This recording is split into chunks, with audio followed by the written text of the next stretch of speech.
इंतखाबी सरगर्मियों में अब बीएसपी भी पूरी तरीके से मुलव्विस हो गई है।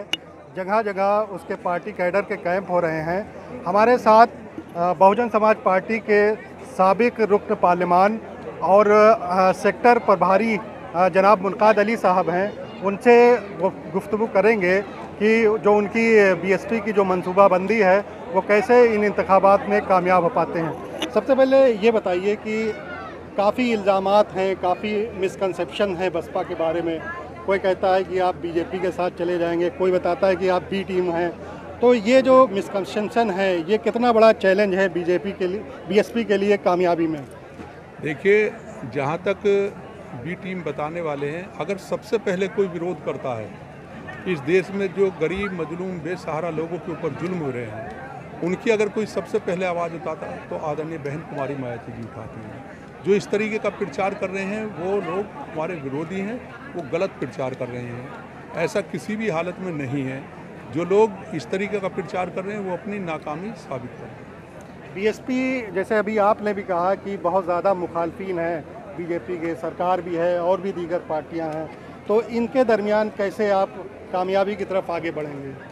देखिए, हम कामयाबी की तरफ, आदरणीय बहन जी ने 4 बार उत्तर प्रदेश में बहुजन समाज पार्टी की सरकार बना के चलाया है। जिस तरीके के कार्य किए हैं वो छुपे नहीं हैं। इसलिए उनसे प्रभावित होकर आज इस देश में रहने वाले, चाहे वो दलित हैं, चाहे पिछड़े हैं, चाहे मुसलमान हैं, चाहे अपर कास्ट के गरीब भाई, सब बहुजन समाज पार्टी के साथ हैं। इसलिए बहुजन समाज पार्टी की सरकार बनेगी, उसे पूरी होगी। क्या लगता है जो बीजेपी है उससे मुकाबले के लिए बीएसपी पूरी तरीके से तैयार है या वो गठबंधन पे भी कुछ ख्याल कर रही है?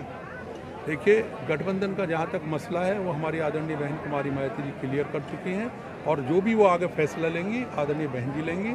और जहाँ तक बीजेपी से ही मुकाबला है और किसी पार्टी से है नहीं। और मैं ये भी आप लोगों को बता दूं, इसका जीता जागता सबूत यहाँ की जनता ने देखा है।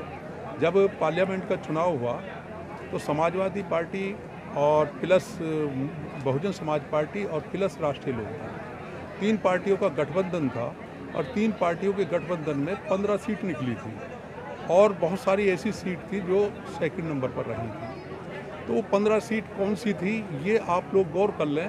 15 सीट वो थी जो बहुजन समाज पार्टी के परंपरागत वोट के साथ मुस्लिम वोट बड़ा मिला था, तो उससे 15 सीट जीती थी। जहाँ यादव या जाट समाज के वोट थे वहाँ बहुजन समाज पार्टी हारी थी, और उन्होंने अपने बड़े बड़े नेताओं को भी हराया था। आपको मालूम होगा, चौधरी जैन सिंह जो जाट एरिया है पूरे का पूरा, वहाँ से हारे थे। चौधरी अजीत सिंह जो मुजफ्फरनगर पूरी तरीके से जाट समाज का एरिया है, वहाँ से वो हारे थे, उनके समाज ने वोट नहीं दिया। और ऐसी यादव समाज का वोट बीजेपी को चला गया, जहाँ से कन्नौज से डिम्पल यादव हारी थी, और अक्षय यादव हारे थे फिरोजाबाद से, धर्मेंद्र यादव हारे थे बदायूं से, जो बाहुल्य क्षेत्र है। तो आप खुद अंदाज़ा लगा लो कि जो जिनका परंपरागत वोट है वो तो चला जाता भारतीय जनता पार्टी को। बहुजन समाज पार्टी का एक वोट बहुजन समाज पार्टी के साथ है, उसे कोई डिगा नहीं सकता। इसलिए बहुजन समाज पार्टी की सरकार बनेगी।